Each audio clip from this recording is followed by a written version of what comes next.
On the 21st of October 1805, the most decisive and important naval battle of the Napoleonic Wars took place.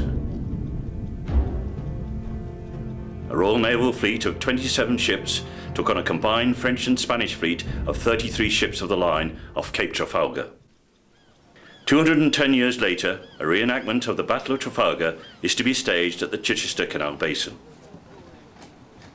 The mock battle forms part of the 200th anniversary celebration of Admiral Sir George Murray being Mayor of Chichester. George Murray was captain of the fleet and a good friend of Nelson, but was not at Trafalgar on that fateful day. But that's another story. Portsmouth model boat display team arrived early to set up and prepare a wonderful collection of 9 sailing ships. The display team were formed in 1986. Their aim from the beginning was to be a little different and present model boating in an exciting new way. There would be no regattas, no trophies, just action-packed displays for the public to enjoy. We started in 1988. We introduced the Battle of the Falklands, First World War battle, which we ran for about 5 years. Then we staged D-Day displays from 50th anniversary of the D-Day landings. We staged that again in 2004 and just recently in 2014. But one of the key displays that we developed towards the end of the 90s was a sailing ship display. Initially it was a 17th century sailing battle, but we then brought it up to date about another 120 years as the approach to the bicentenary of the Battle of Trafalgar, which was 2005. So that was the core of what led us into our sailing ship display.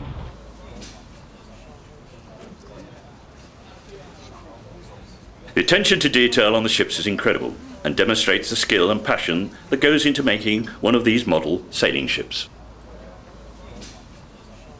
The biggest boat we've got here today is the Victory, which we started building back in 2003. Victory is complete wood construction from keel to masthead. She's a 10mm ply hull, but then planked with a proper oak planking. So she's double planked with oak that was machined down by one of our club members, albeit French oak. The pyrotechnic effects that are carried on the various ships have been developed over the last 25 years. There are a mix of single-shot and multi-shot cannon that are buried deep within the hull of the ships and detonated by remote control. My boat here today is, well, it's mine and 2 other members. 3 members own the Dolphin. We've had the Dolphin since 2001, when it was a first generation boat. We then rebuilt it and patterned it after the Grand Turk that was built for the Hornblower series round about that time. And she's also equipped with 2 masts that fall down as well as various hits. The orthodox tactics of the time involved approaching the enemy fleet in a single line of battle and then engaging in parallel lines. This helped the Admiral control the fleet, and signalling in the battle became possible. The line also had defensive properties, allowing either side to disengage, but this often led to inconclusive battles. Nelson wanted to see a conclusive battle. His solution was to deliberately break the opposing line in 2, and he sailed directly at the enemy in 2 columns. His ships would break the enemy line in half and force them to fight to the end. Nelson intended to cut the line just in front of the flagship. The ships in front would not be able to see the signals, effectively taking them out of the battle while they were reformed. This tactic is known as crossing the T. You're going to come up and then come tight as close as you can to the far end of the wall, yeah? Nice and slowly, because I want the British guys to break away and then cross the T as close to the corner of that pontoon as you can, because it will give you time then to turn, okay? And we need to cross the T. Obviously, all of you are not going to follow the Victory going through the same space, okay? So you're going to be basically more or less one as they follow through. And as you go through, fire guns left and right, okay? Even the French, just fire your guns into the British fleet. Okay, let's have a lot of firepower, obviously save some back, let's have a lot of firepower on the emphasis of crossing the T. There is an air of anticipation and excitement amongst the spectators as final preparations take place and the ships are lowered into the water.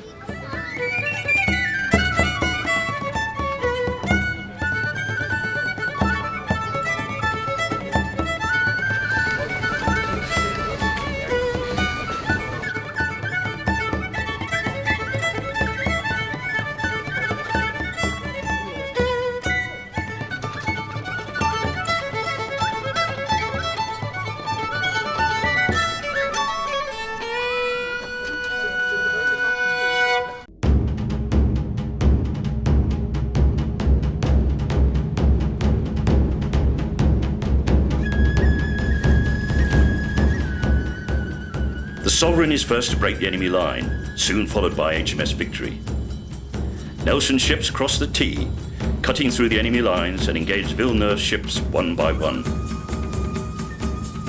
The signal, "Engage the enemy more closely," is hoisted and battle is joined.